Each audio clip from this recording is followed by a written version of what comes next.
Уралдаанд оролцогч нарт шүүхэн шийдвэрийн тогтоох хэсгийн агуулгыг танилцуулсан гэсэн дагуу тогтоох хэсгийн агуулгыг танилцуулъя. Шүүхэн шийдвэр өнөөдрөөр огноолон гарч байна. Монгол Улсын нэрийн өмнөөс захиргааны эрх шүүх тэнэг шийдвэрлэх тухай хуулийн 106 дугаар зүйлийн 106-гийн 106-гийн 3, 106-гийн 3-ын нэгд хэсгийг удирдлага болгон тогтоож байна. За, нэгдүгээр заалтаар стандарт хэмжүүлэгчийн хэлтсийн дараагийн 2024 оны 19 сарын 27 оны өдрийн B-17 тот C үлзий жаргалд сахилгын шийтгэл ногдуулах тухай тушаалыг хүчингүй болгож шийдвэрлэлээ.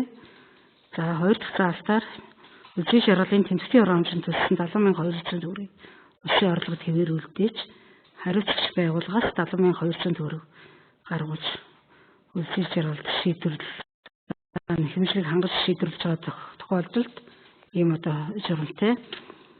За, шийдвэрийг гардаж авснаас хойш 14 хоногийн дотор захиргааны эргийн гомдол гарах хэрэгтэй гэсэн даргалагч Эрдэнэтийн гэсэн шүүхэн шийдвэр гарлаа.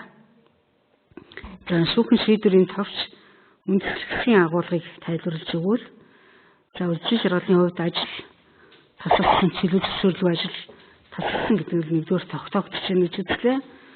За, хоёрдугаарт төрийн албаны тухай хуулийн 37.1.4, 39.1.5 заасан яг зөвшөөрөл гаргасан нь бол тогтоогдохгүй. Өөрөөр хэлбэл залуучуудын холбоо нь 39.1.5 заасан харьяа хамаарах субъект биш гэж үзсэн.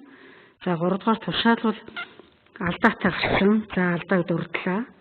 За, дөрөвдүгээр процессын ноцтой юм зөвшөөрөл алдаа гаргасан байгаа. Хариуцлагчийн зүгээс. Яагаад гэвэл 2029 оны 36-32 заасан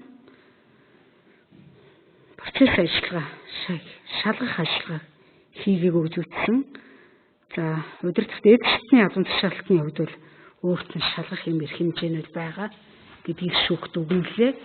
За, ингээд шүүх уралдаа хаасныг мэдгдээ.